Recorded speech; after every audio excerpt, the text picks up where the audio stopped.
नमस्कार दोस्तों, आज मैं आपसे आरटीआई, जिसे हिंदी में सूचना का अधिकार अधिनियम कहते हैं, उसके बारे में बात करना चाहता हूँ। हमारे यूनाइटेड नेशंस ने एक प्रस्ताव पेश किया कि नागरिकों को यह अधिकार मिलना चाहिए कि जो सरकार उन पर राज्य करती हैं उनके बारे में पूरी जानकारी मिल सके। इस पर हमारे भारत ने भी दस्तखत किए, यह सहमति दी कि हम भी इस कानून के अनुसार अपने नागरिकों को यह अधिकार देंगे कि वो सरकार के कामकाज के बारे में पूरी जानकारी प्राप्त कर सकें। पहले 2002 में फ्रीडम ऑफ इंफॉर्मेशन के नाम से एक कानून बना, लेकिन वो ठीक नहीं लग रहा था, कमियां थी कुछ, इसलिए 2005 में आरटीआई एक्ट बना, जिसे आज हम उपयोग में ला रहे हैं। यह कानून, जैसा सुप्रीम कोर्ट ने भी कहा, हमारा मौलिक अधिकारों में आता है, फंडामेंटल राइट्स में। प्रियम्बल में जैसा कहा गया इस कानून के प्रस्तावना में कि हर नागरिक को हिंदुस्तान का नागरिक होना चाहिए, उसको अधिकार है कि वो सरकार के बारे में पूरी जानकारी प्राप्त कर सके। यह उतना अधिकार है जितना किसी विधायक को विधानसभा में प्रश्न कर जानकारी प्राप्त करने का अधिकार है, अथवा पार्लियामेंट में, संसद में सांसदों को यह अधिकार है। वह सबके सब अधिकार प्रत्येक नागरिक को इस कानून में दिए गए हैं। यहाँ यह भी बताना मैं चाहूँगा, एक समय था सरदार मनमोहन सिंह जी जब प्रधानमंत्री थे, उनके टाइम में इस तरीके के और कानून भी बने, जैसे राइट टू सर्विस। निश्चित समय में आपके जो सेवाओं का अधिकार है प्राप्त करने का सरकार से, अगर वो नहीं दी जाती हैं तो उन अधिकारियों पर जिन्होंने सेवा उपलब्ध कराने में देरी की है जुर्माना लगाया जा सकता है। राइट टू एजुकेशन, 6 से 14 साल के प्रत्येक बच्चे को सरकार मुफ्त में आवश्यक शिक्षा उपलब्ध कराएगी। इसी तरीके से विशल ब्लोअर एक्ट, यदि कोई अधिकारी किसी ऐसे व्यक्ति को जो सूचना का अधिकार प्राप्त करना चाहता है, या राइट टू सर्विस में किसी तरीके की कंप्लेंट करना चाहता है, या राइट टू एजुकेशन में कोई रुकावट डाल रहा है, तो उसके खिलाफ विशल ब्लोअर उसको डिक्लेयर करने के पश्चात उसको आवश्यक सुरक्षा प्रदान की जा सकती है। तो राइट टू इंफॉर्मेशन की जो मैं बात कर रहा था, देखिए विधानसभाओं में तो कई बार दिक्कत आती है सरकार से प्रश्न करने में, क्योंकि विधानसभा के अध्यक्ष के प्रश्न को उस सूची में लाते हैं या नहीं जिसमें कि प्रश्नों को पूछने की इजाज़त दी जाती है। इसी प्रकार से पार्लियामेंट में यानी संसद में, चाहे वो लोकसभा हो या राज्यसभा हो, वहाँ के भी अध्यक्ष पहले ये इजाज़त देते हैं कि ये प्रश्न सरकार से पूछा जाए, और इसके बाद उसको सूचीबद्ध करने के बाद भी कोई समय सीमा नहीं दी जाती। इसके बाद यदि वो सूचना ठीक नहीं देते हैं तो सूचना देने वाले मंत्री जी को कोई सज़ा नहीं दी जाती, न समय सीमा है न सज़ा है। अब इस कानून का लीजिए, इस कानून में कोई विशेष प्रावधान नहीं किस तरीके की आप प्रार्थना पत्र प्रस्तुत करते हैं, और स्वयं भी अगर नहीं कर सकते हैं तो जो हमारे पब्लिक इंफॉर्मेशन ऑफिसर्स हैं सेंटर में या सरकारों में, राज्य सरकारों में, उनको यह करना होगा। कोई भी व्यक्ति जाकर कह सकता है कि मैं इस तरीके की सूचना प्राप्त करना चाहता हूँ, इसके लिए मेरा एक सूचना प्राप्त करने के लिए प्रार्थना पत्र तैयार कर दीजिए। ये उस हालत में जब आप स्वयं न कर सके, लेकिन अगर स्वयं करते हैं तो पहले आप अपना नाम बताएंगे कि कौन है सूचना प्राप्त करने वाला, उसका पता क्या है, उसके बाद कहाँ से सूचना प्राप्त करना चाहते हैं, कौन है सूचना अधिकारी, देने का सूचना अधिकारी कौन है, और इसके बाद क्या सूचना प्राप्त करना चाहते हैं उसका ब्यौरा देंगे। इसके बाद आप प्रार्थना पत्र के भारत सरकार में भी, हरियाणा सरकार में, अधिकतर सरकारों में केवल 10 रुपया आप देंगे। पोस्टल सर्टिफिकेट दे सकते हैं, पोस्टल ऑर्डर, या किसी तरीके से भी उनको पेमेंट कर सकते हैं।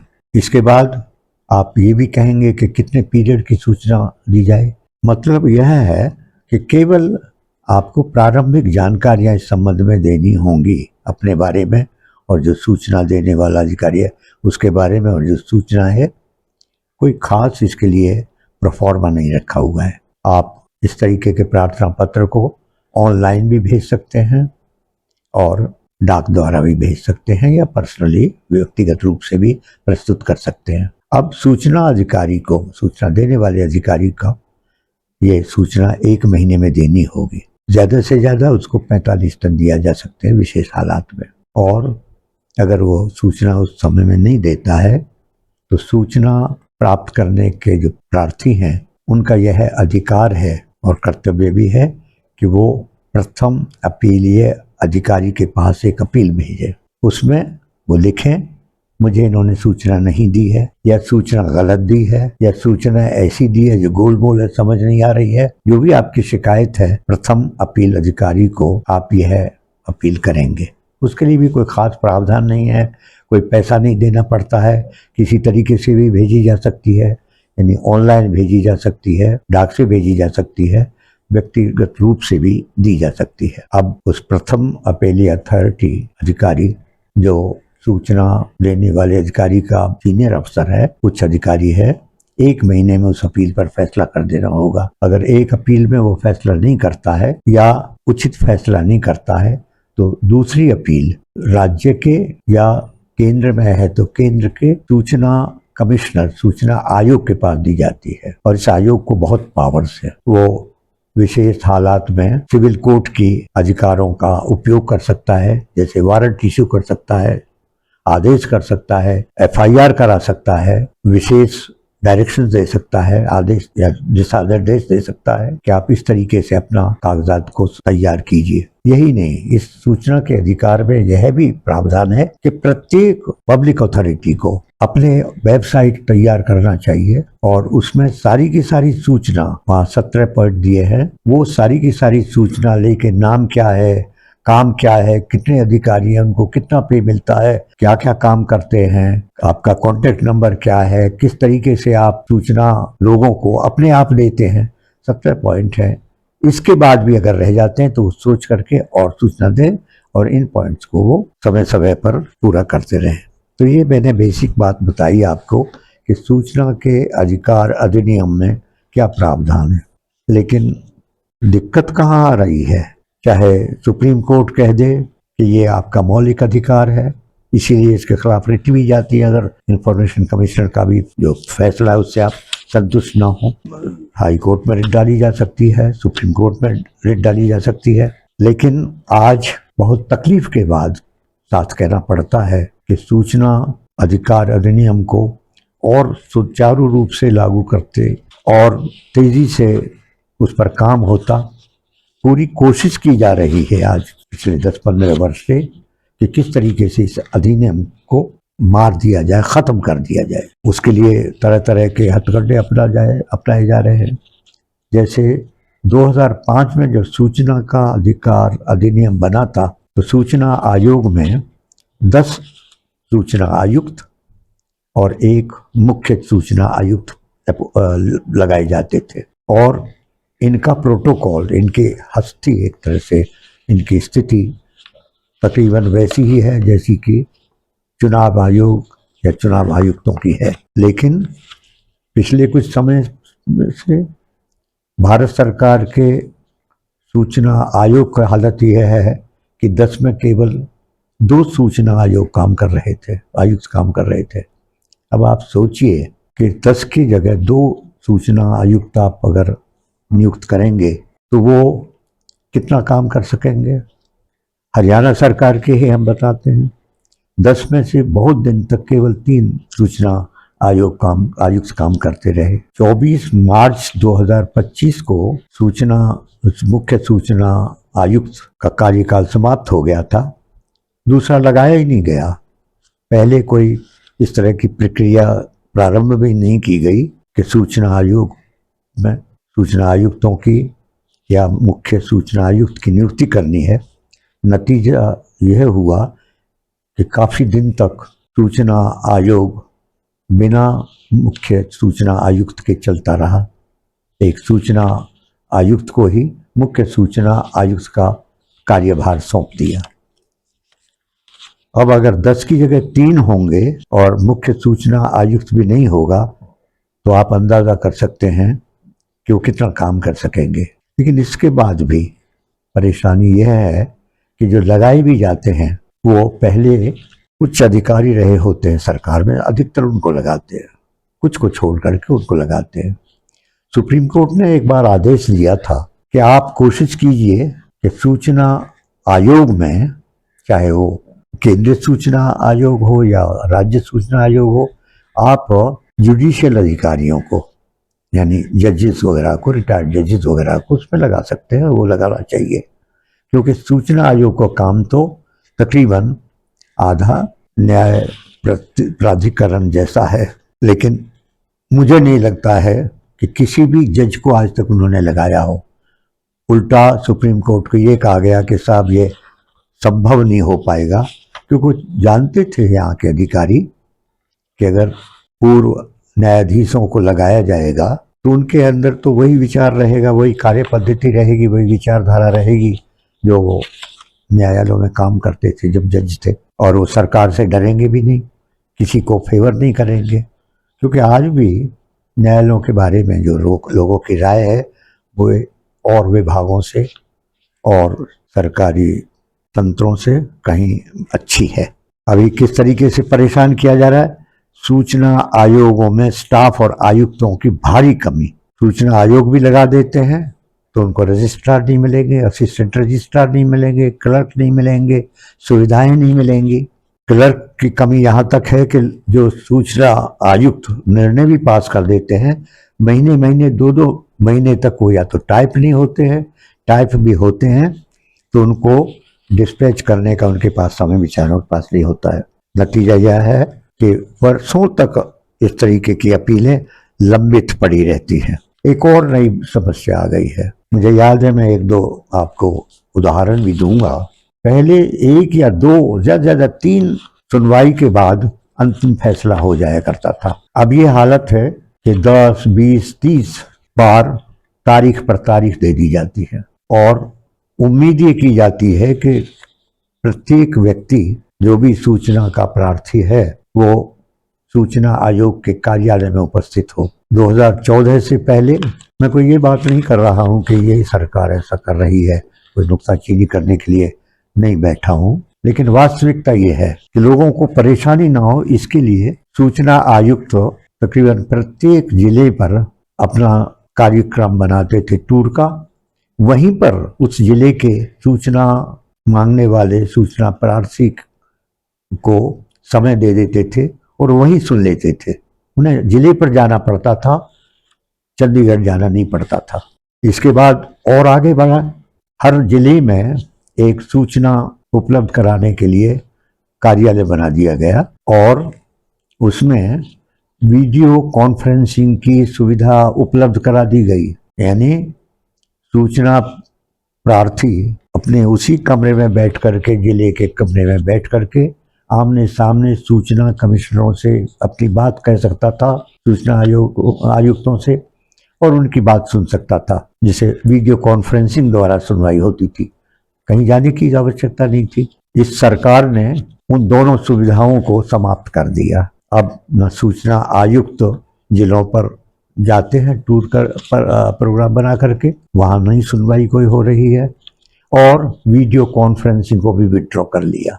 अभी कुछ लोगों को, जैसे मुझे तो यह मौका मिल जाता है कि मैं अपनी बात टेलीफोन से उनको बता दूं। हालांकि अब शुरू कर रहे हैं कि यहाँ वीडियो कॉन्फ्रेंसिंग सूचना आयोग के साथ सूचना प्रार्थी कर सके।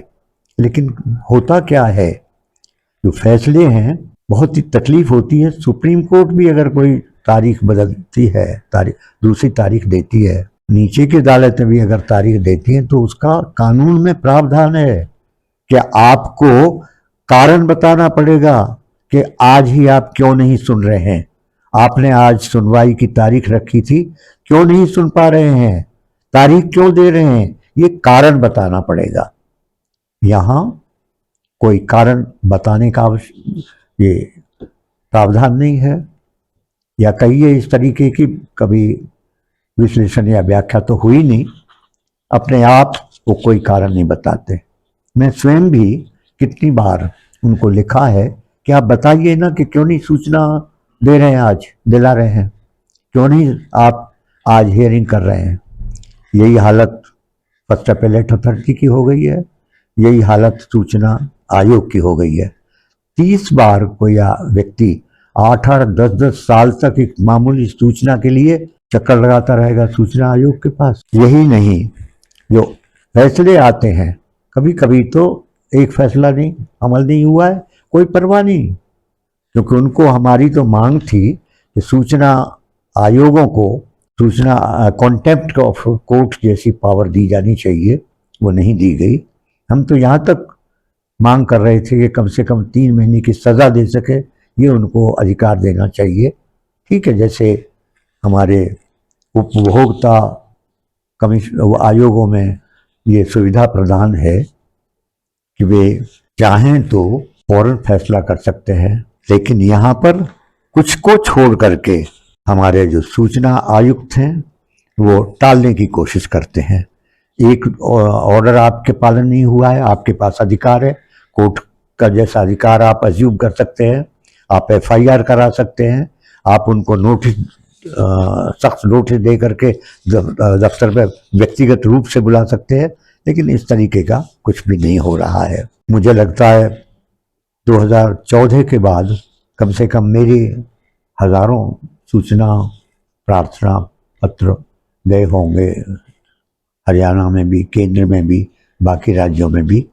खासतौर से हरियाणा की हालत यह है कि कोई FIR करने के लिए आदेश नहीं करेंगे, सरकारी अधिकारी कह देंगे सब फाइल मिली नहीं रही है, गुम हो गई है। मुझे याद आता है उर्वशी गुलाटी जी थी, इवन डिस्ट्रिक्ट जज को ये आदेश कर दिया कि अगर आपकी फाइल गुम हो गई है तो FIR कराइए, किसने गुम की है, और उनको सजा दिलाइए। यहाँ कोई FIR कराने के आदेश नहीं देंगे, या विभागीय अधिकारी कह देंगे कि सब इस तरीके की सूचना तो हमारे पास है नहीं। यानी सूचना उपलब्ध है, उसका केवल कंपाइलेशन करना है, टेबुलेशन करना है। सूचना आयोग खुद कंपाइलेशन करता है, टेबुलेशन करके दे देता है, लेकिन नीचे के जो अधिकारी हैं, पब्लिक इंफॉर्मेशन ऑफिसर, सूचना उपलब्ध कराने का अधिकार जिनका है, जिम्मेदारी है, वो कह देंगे कि साहब हमारे पास तो रेडीली अवेलेबल नहीं है, ये हमारे पास उपलब्ध नहीं है, कोई सजा नहीं दी जाती। यहाँ तक हुआ है कि कुछ मामलों में उन्होंने कह दिया कि साहब हमारे पास तो ये फॉर्मेट में तैयार नहीं है जिस फॉर्मेट में ये सूचना मांग रहे हैं। हालांकि प्रावधान यह है कि आप जिस फॉर्मेट में मांगते हैं, अगर उस फॉर्मेट में नहीं दी जा सकती, कोशिश ये होना चाहिए कि सरकार के अधिकारी उसी फॉर्मेट में नहीं, उसी प्रारूप में दें। लेकिन अगर नहीं उस प्रारूप में दे सकते हैं और सूचना बहुत बड़ी है, तो वो ये कह सकते हैं कि साहब ये आपके प्रारूप में, आप द्वारा जो मांगा जा रहा है प्रारूप, उसमें बनाने में सरकार का बहुत समय लगेगा, खर्च आएगा, इसलिए जिस प्रारूप में हमारे पास ये सूचना उपलब्ध है आप उसी में ले लीजिए। लेकिन इसका फायदा क्या कहिए कि गलतफहमी क्या है सूचना आयुक्तों में, वो कहते हैं कि अगर सूचना बहुत बड़ी है तो इस सूचना को देने के लिए मना किया जा सकता है, जबकि सुप्रीम कोर्ट ने ये कहा है कि अगर आपको ट्रकों लोड सूचना भी देनी पड़े तो आपको सूचना देनी होगी। आप उसे सूचना देने का 2 रुपया प्रति पेज के हिसाब से पैसा ले लीजिए। अगर BPL है उससे पैसा भी नहीं लेने की बात है, उसे मुफ्त में आपको सूचना देनी होगी। वो तो प्रार्थना पत्र की जो फीस है 10 रुपया, वो भी उसको देने की आवश्यकता नहीं है। ये हालात हो रहे हैं आज। लोग हर कोशिश ये हो रही है कि 30-30 तक तारीखों पर तारीख, 5-5, 6-6 आदेश, पालन ना हो तो कोई उनको सजा नहीं दी जा रही है। कुछ लोगों ने तो यहाँ तक बहाना ले लिया है कि साहब मेरे पास काम बहुत है, मैं इसमें व्यस्त रहा, इसलिए मैं सूचना नहीं दे पाया, इसलिए मेरे खिलाफ कोई कार्रवाई नहीं की जाए, अब मैं कोशिश करूंगा सूचना दे दूं। कुछ लोग यहाँ तक जवाब दे देते हैं कि अभी हमारे पास सूचना नहीं है, जब आएगी, जब उपलब्ध हो जाएगी तब दे देंगे। इस तरीके के जवाब। कुछ जगह हमने कहा कि इस अधिकारी के खिलाफ भ्रष्टाचार में की शिकायत थी, आपने क्या कार्रवाई की? कार्रवाई की जगह हमको जवाब मिल जाता है हमने आवश्यक कार्रवाई कर दी है। और सूचना आयोग ये तक नहीं देते कि ये क्या जवाब हो गया, आवश्यक कार्रवाई कर दी है। तो इन परेशानियों के होते हुए मैंने तो 10-12 पेज का प्रस्ताव भेजा था, उसमें से कुछ मैं आपको बता देता हूँ।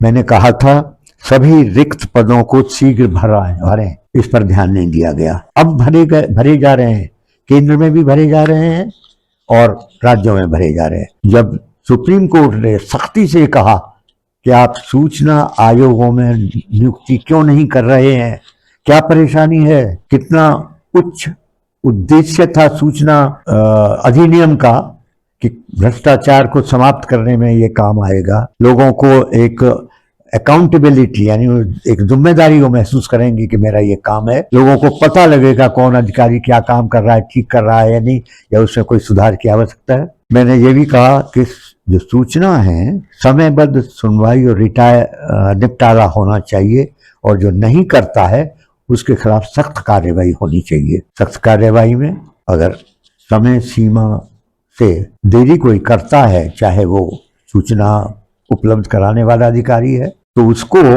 250 रुपया रोज का जुर्माना होना चाहिए। 25,000 रुपया रोज का जुर्माना 25,000 रुपया जुर्माना हो सकता है सेक्शन 20(1) में।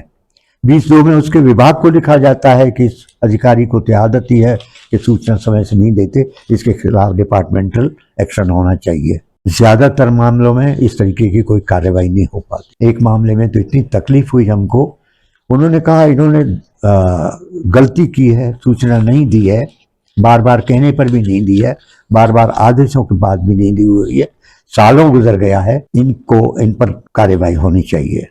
सेक्शन 20(1) में भी, सेक्शन 20(2) में भी, यानी 25,000 रुपये का जुर्माना होना चाहिए, और इनके विभागों को लिखा जाए कि इनके खिलाफ विभागीय कार्रवाई, विभागीय अनुशासन की कार्रवाई में सजा दी जाए। लेकिन सूचना आयुक्त महोदय कहते हैं कि साहब इनके नाम नहीं दिए हैं हम सूचना प्रार्थी ने, इसलिए इनको सजा देना मुश्किल है, असंभव है, और इसलिए इनके खिलाफ जो सजा का आदेश हम पारित कर सकते थे, करना चाहिए था, हम नहीं कर रहे हैं, ये ड्रॉप कर दिया हमने, अब इनके खिलाफ कुछ नहीं करेंगे। और यही नहीं, वजह ये कि इसका हमने निपटारा कर दिया केस का, ये तक कह दिया कि अब इस केस को बंद किया जाता है। ऑनलाइन व्यवस्था की बात जैसे मैंने कही, सब जगह अभी नहीं हो पा रही है, होना चाहिए, उस पर ठीक तरीके से कार्य होना चाहिए, अब तक नहीं हुआ। उसका मैं बता चुका हूं कि कितनी परेशानी लोगों को रही है। काफी मैं मुख्य संरक्षक हूं RTI activist and citizen voice association का, यानी सूचना में सक्रिय रूप से जो काम कर रहे हैं उनका, और जो आम नागरिकों की आवाज को आवाज देना चाहते हैं उनकी जो संस्था है उसका मुख्य संरक्षक हूँ। मैंने बार बार कहा कि आप जब तक उनको दंड नहीं देंगे वो आपकी परवाह नहीं करेंगे, और इससे आपकी बेइज्जती है कि आप बार बार आदेश करते, वो परवाह नहीं करते। आप कहते हैं आप व्यक्तिगत रूप से अगली तारीख पे आए, नहीं आते, एक बार ना आए समझ आता है, बार बार नहीं आते, कभी नहीं आते, और उसके बाद आप कह देते हैं ठीक है अगर आप नहीं आ सकते तो आपका अपना कोई कर्मचारी भेज दीजिए। और कर्मचारी क्या भेजेंगे, अगर आपने असिस्टेंट कमिश्नर पुलिस सूचना उपलब्ध कराने का अधिकारी है वो भेज देगा, किसी हेड कांस्टेबल को ही भेज देगा। मैंने ये भी सुझाव दिया था कि कम से कम अगर सबके सब आप सूचना आयुक्त न्यायिक अधिकारियों से नहीं लिए जा सकते, उन रिटायर्ड न्यायाधीशों से नहीं लिए जा सकते हैं, तो कम से कम कुछ लीजिए जो मिसाल कायम कर सके कि देखिए यहाँ न्यायिक अधिकारी को सूचना आयुक्त नियुक्त किया गया, उसने इस तरीके के काम किए, दूसरों ने नहीं किए। मुझे याद आता है केंद्र में सूचना आयुक्त थे गांधी जी, वो सुनवाई करते थे, वहीं फैसला करते थे, स्वयं टाइप करते थे और आदेश की कॉपी उनके हवाले कर देते थे कि ये आपका आदेश है, इसको पालन कीजिए। इस तरह का काम भी हो सकता था, लेकिन ये नहीं हो रहा है, और नतीजा ये हो रहा है कि जैसे मैंने कहा जो हमारी संस्था है उससे ज्यादातर लोगों का ये हो गया है कि अब हमको कोई सूचना मिलेगी नहीं, इसलिए काम करना बंद कर दिया है।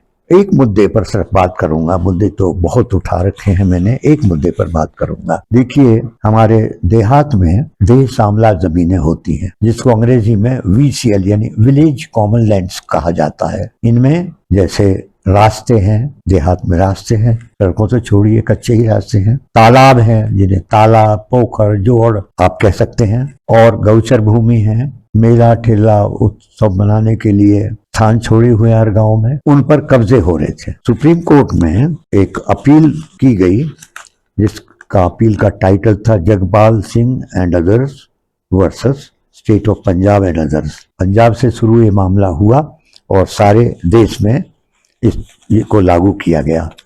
ये जस्टिस मार्कंडे काटजू जज सुप्रीम कोर्ट के, उनका फैसला था। और इस फैसले में जस्टिस काटजू के बारे में तो लोग जानते ही होंगे कि बहुत सख्त जज थे। उन्होंने यहाँ तक कहा कि देखिए, हमारे जो बुजुर्ग थे वो कोई बेवकूफ नहीं थे, यहाँ तक शब्द इस्तेमाल कर दिया। मैं तो सुप्रीम कोर्ट पे ही था, इस केस में अपीयर हो रहा था। तो ये कहा कि उन्होंने मानिए तालाब बनाए हैं, वो तालाब इस तरीके के बनाते थे कि जहाँ गांव का पानी सारा ढलान था उधर की तरफ, वहां पानी इकट्ठा हो जाता था। फायदा क्या होता था, गांव के रास्तों में पानी नहीं भरता था, तालाब में चला जाता था बरसात का पानी। जब तालाब में चला जाता था तो वहां पर उस पानी का उपयोग सबसे पहले पक्षी करते हैं। आपको पता होगा कि पक्षियों को भोजन तो कहीं ना कहीं कर लेते हैं, और नहीं तो पेड़ पौधों के पत्ते खा करके गुजारा कर लेते हैं, लेकिन पानी नहीं मिलता, प्यासे मरते हैं। तालाबों से वो पानी पी लेते थे। जंगली जानवर आजकल काफी तेंदुए दूसरे जंगल से नजदीक से गांव में आ रहे हैं, ज्यादातर प्यास की वजह से आते हैं। उनको भी भोजन की दिक्कत नहीं होती, कुछ भी खा लेते हैं जंगल में, प्यास की वजह से आते हैं। और अगर पानी नहीं मिलता है तो उनकी भी मृत्यु हो जाती है। तो जंगली जानवर पानी पी लेते थे तालाबों से।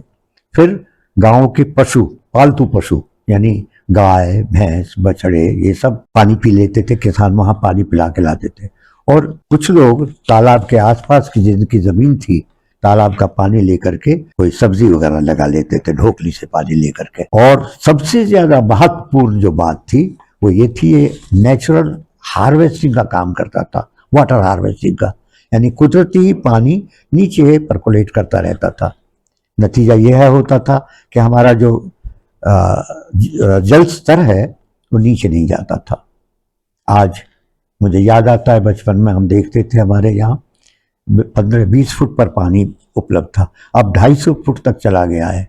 कुछ जगह के बारे में तो ये डर है, इवन फरीदाबाद के बारे में, कि अगर यही हाल रहा तो हो सकता है 25-30 साल के बाद पानी मिलेगा ही नहीं। आज पानी मिल रहा है, ये ठीक है कि गंदा पानी है, ज्यादातर सैंपल फेल हो जाते हैं, उसका भी मेरा RTI अलग से चल रही है, एक कमेटी बैठी हुई है, क्योंकि 26 में से 23 सैंपल तो वाटर पानी के फेल हो चुके थे, तो वाटर परकोलेट करता रहता था।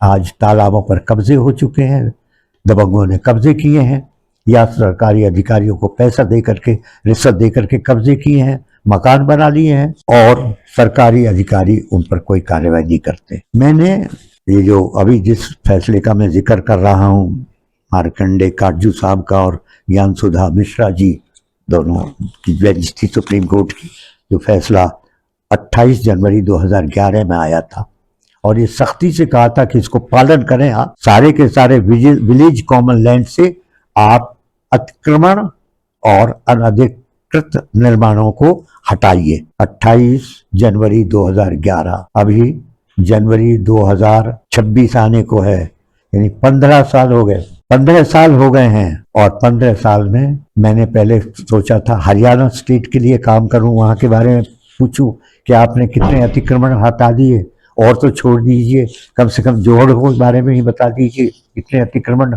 हटा दिए। मुझे कहा गया कि आप ऐसा करें कि एक जिले को ही ले लीजिए।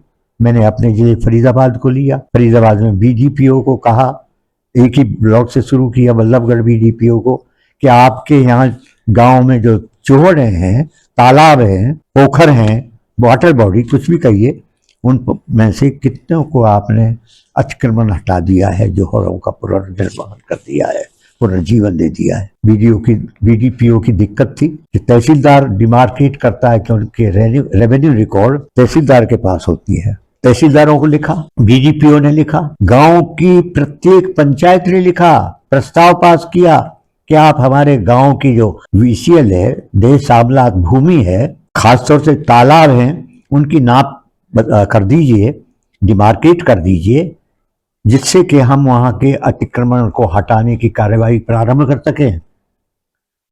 इसमें अब तक 93 चिट्ठियां मेरी तरफ से जा चुकी हैं, 3 आरटीआई जा चुकी हैं, बार बार आदेश हो रहे हैं। 15 साल में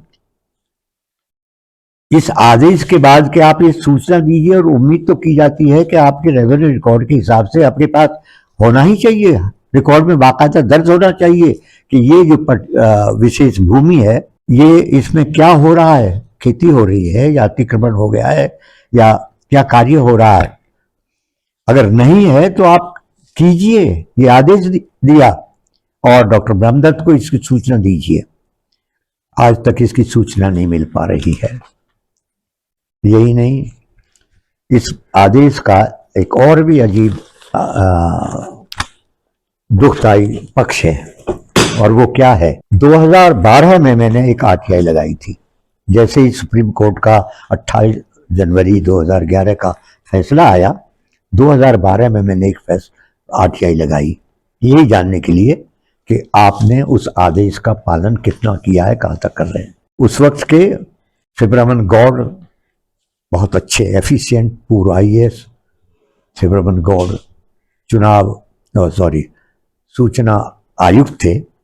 उन्होंने 2-3 महीने के बाद ही एक आदेश दिया कि आपको ये इंफॉर्मेशन देनी है, और अगर नहीं देंगे तो आपके खिलाफ जुर्माना लगाया जाएगा, कार्रवाई की जाएगी।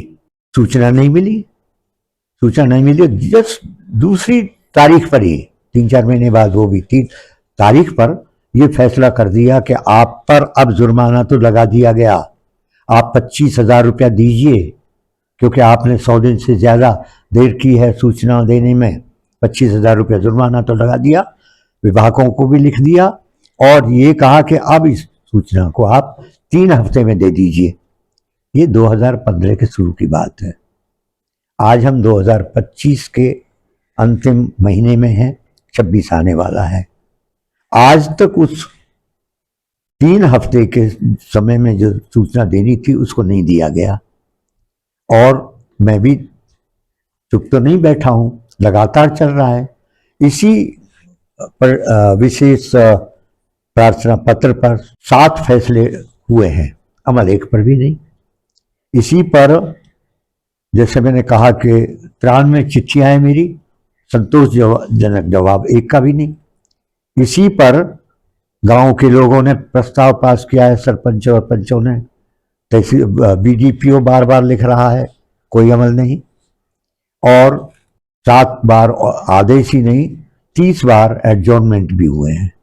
मैं जाता तो नहीं हूँ वहाँ, काफ़ी लोग तो चंडीगढ़ या अब हरियाणा का सूचना आयोग का कार्यालय पंचकुला बन गया है, वहाँ जाते हैं, लेकिन 30 बार हाजिर हुआ, वीडियो कॉन्फ्रेंसिंग से नहीं, ऑडियो कॉन्फ्रेंसिंग से हुआ, या यहाँ टूर पर आए थे जैसे सुब्रमण्यम गौड़, उनके सामने भी गया और उनको बताया। वो बेचारे मजबूर हैं। सरकार अगर जुर्माना भी कर देते हैं तो कभी कोई सरकार वसूल नहीं करती, बताती नहीं है कि हमने जुर्माने पर क्या किया, हमने अनुशासनात्मक तो कार्रवाई की क्या की। और जब पूछा गया कि कार्रवाई की क्या, तो कहा हमने वार्निंग दे दी है। कोई कहता है हमने सेंश्योर कर दिया है, दैट्स ऑल, इससे आगे कुछ नहीं करते। कुछ कहते हैं कि हमको तो इसके बारे में अभी जानकारी नहीं मिलती, कोई ट्रेनिंग नहीं थी, हम जानते ही नहीं कि सूचना के अधिकार अधिनियम को किस तरीके से उस पर कार्रवाई करनी है। ये एक मजाक बना हुआ है। 2015 से इतनी, यानी सुप्रीम कोर्ट का फैसला भी रखा रह गया, मेरा ये प्रयास भी रखा रह गया। इसके पीछे सबसे बड़ा कारण क्या है, जिसके खिलाफ ये सूचना अधिकार अधिनियम बना था? भ्रष्टाचार है। जो दबंग कब्जा करते हैं पंचायत की ज़मीनों पर, कहिए सरकारी ज़मीनों पर जो कब्जा करते हैं, वो या तो दबंग लोग होते हैं या खूब पैसा रिश्वत देते हैं अधिकारियों को। जिन्होंने जब उन अधिकारियों को पैसा दिया हुआ है तो कैसे उनके मकानों को हटवाएंगे, कैसे उनके अधिकार को हटवाएंगे। ये मैं आज आपका बहुत समय लिया है। आज एक ही मिसाल देना चाहता था, एक ही उदाहरण दिया है कि कितना आवश्यक है, हम पानी के लिए तरस रहे हैं। तालाबों का पानी आहिस्ता आहिस्ता स्रोतों में जाकर के फिल्टर होकर के जाता था और उसको हम पीते थे, नीचे जा रहा है, परेशानी हो रही है। जमुना के पानी को हम पी रहे हैं रेनीवेल के जरिए। पानी की ये हालत है खासतौर से फरीदाबाद में कि अगर उसका पानी को आप स्टीम लें, बीमारी में कभी कभी स्टीम जैसे ली जाती है, नीचे जो बच जाता है पानी, क्योंकि स्टीम के साथ तो ऊपर कीच मिट्टी जाएगी नहीं, नीचे जो रहता काली चिकनी मिट्टी रह जाती है, उसको पीते हैं हम लोग। और वो कौन लोग, वो कौन सा पानी है जिसको म्यूनिसिपल कॉरपोरेशन देती है। मैं ताज्जुब करता हूँ कौन लोगों का क्या हाल होता होगा जो ऊपर के पानी को नलकों से खींच करके हैंडपंप से और उसको पीते होंगे, उनका क्या हाल होगा। क्योंकि फरीदाबाद में वो एक अलग विषय है, उस पर भी बहुत चल रहा है। ये हालत है कि यहाँ पर बहुत सारी तकरीबन 43 ऐसी यूनिट है जिसको रेड इंडस्ट्री हम कह सकते हैं, जो अपने केमिकल इंडस्ट्री में जो पानी इस्तेमाल होता है, जहरीला पानी उसे नीचे ज़मीन में डाल रहे हैं। और जवाब ये दे दिया जाता है कि सब वो वाटर हार्वेस्टिंग कर रहे हैं। लोकल ट्रांसफर टीपी नहीं लगाते हैं, ट्रीटमेंट प्लांट, क्योंकि उस पर खर्चा आता है। इंडस्ट्रियल क्यों दे इतना रुपया, तो उससे कहीं रुपया तो 100वां हिस्सा बल्कि वो रिश्वत दे करके अपना काम चला लेगा। यही नहीं, जो हमारे फरीदाबाद में काफ़ी ऐसी फैक्ट्रियां हैं जिन्हें हम डाइंग फैक्ट्री कहते हैं, यानी रंग साज की फैक्ट्री, उन फैक्ट्रियों का भी यही हाल है, क्योंकि रससाजी में काफ़ी केमिकल इस्तेमाल होता है। तो उनका पानी भी नीचे जा रहा है, जहरीला पानी हो गया है। और यही नहीं, अब पानी की बात आती है तो वो हालांकि अलग विषय है, उस पर मेरा बहुत काम चल रहा है। अरावली की बात आज काफ़ी हो भी रही है, सुप्रीम कोर्ट तक में मामला है। क्या हो रहा है अरावली में? अभी मैं पर्यावरण की बात नहीं करता, पेड़ों की बात नहीं करता, लेकिन पानी की जब बात आ रही है, क्योंकि आज जो मैंने मुद्दा उठाया है जिस आरटीआई का, वो पानी से संबंधित है। स्रोत होता था हमारा पानी का अरावली, उसको भी ख़त्म करने की तरफ लोग बढ़ रहे हैं। भू माफिया इनको खरीद लेते हैं, अधिकारियों को भी, नेताओं को भी। मैं तो जानता हूँ कुछ नेताओं ने अरावली पर कब्जा किया हुआ है, मुफ्त में कब्जा किया हुआ, क्योंकि अरावली को कोई बेच नहीं सकता, दूध कोई खरीद नहीं सकता, मुफ्त में कब्जा किया हुआ है। और अब प्रयास ये चल रहा है कि उन कब्जों को अधिकृत कर दिया जाए, रेगुलराइज कर दिया जाए। तो पानी के बारे में केवल एक उसको भी मैंने अभी टच नहीं किया है कि पानी कितना गंदा है और उसका क्या हो रहा है। सूचना आयोग ने एक कमेटी बनाई है मेरे ही कहने पर, जिसके चेयरमैन एडिशनल डिप्टी कमिश्नर हैं फरीदाबाद के। सारे का संबंधित अधिकारी उसमें हैं, हेल्थ डिपार्टमेंट के भी, इंजीनियरिंग पब्लिक हेल्थ डिपार्टमेंट के, इंजीनियरिंग डिपार्टमेंट के सारे अधिकारी हैं। कोई कार्यवाही नहीं हो रही है। आज किस तरीके से सरकार चल रही है, पैसे के दम पर क्या कुछ नहीं हो रहा है, हमारी सेहत के साथ खिलवाड़ किया जा रहा है। हवा की बात आज मैं नहीं करता, वो अलग मुद्दा, वो भी उठा रखा है। केवल मैंने पानी की बात की है कि सुप्रीम कोर्ट में क्या हुआ, आरटीआई में क्या हुआ, पीडीपीओ तहसीलदार पर डालता है, तहसीलदार कुछ नहीं करता है, जुर्माना भी सिरमन गौर जी ने लगा दिया, उसके बाद भी कुछ नहीं हो रहा है। ये बहुत ही कष्टदायक, निंदनीय है। और ऐसे मुद्दे हैं जिनके बारे में कोई मेरे पास तो शब्द नहीं है कि उनको कंडम किया जाए, उनकी निंदा की जाए। धन्यवाद।